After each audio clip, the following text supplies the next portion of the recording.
uzeni nyumba tondoke. Tatizo liko wapi?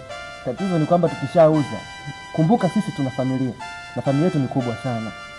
Naona tuna ndugu zangu, tuna dada zetu wameolewa, yakiwashinda huko lazima wakimbilie nyumbani. Haya, tushauza, era inaisha, ujue era inaisha. Umesikia mwamu? Katika familia kuna mengi na katika wengi kuna mengi pia vile vile. Umeona nyinyi mshaka wengi, kuna wewe, si dada yako, kaka yako, sijui ni maana nani. Kila mtu atataka eneo hilo naye itidiwe macho hivi. Kwa hiyo hicho kitu hakiwezekani mwamu, uzeni kila mtu afanye yake, mtakuja kurogana.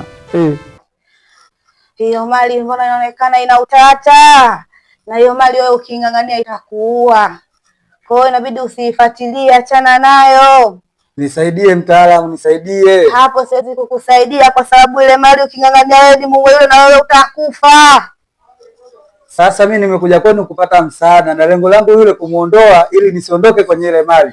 Kuna nyie mnaniambia eti siwezi kusaidiwa nitakufa. Hapana, yule mwenzako kahangaika sana, huwezi kumuua yule, kumuondoa haraka haraka.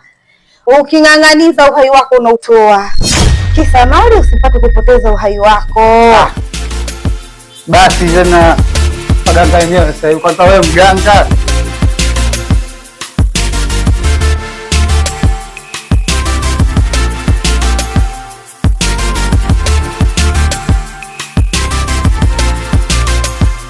Wewe sikiliza mwamu, wewe kama hicho kitu ndio kimekuja kuleta hapa kwa ajili ya kunishawishi mimi ili niuze au tuuze wote, hilo haliwezekani. Sema yenyewe nawapinga vile vile. Yaani kuuza haiwezekani kabisa. Wewe kama una shida nyingine, labda una shida ya hela, sema. Yaani wewe unakopesha nini hela na mwamu? Mwamu unazingua. Umeona mwamu? Yaani wewe maisha haya, yaani umlio gombania yote nyumba yote mkae yote.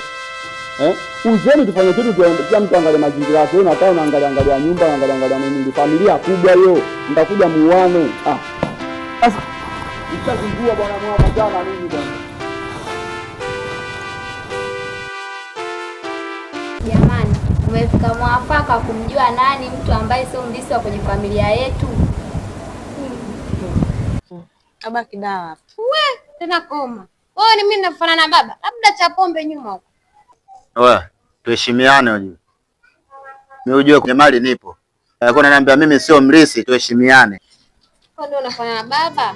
Au kwa vile mnanichukulia mimi mlevi? Sifanani naye mimi. Mzee sifanani naye mimi. Sasa nasemaje?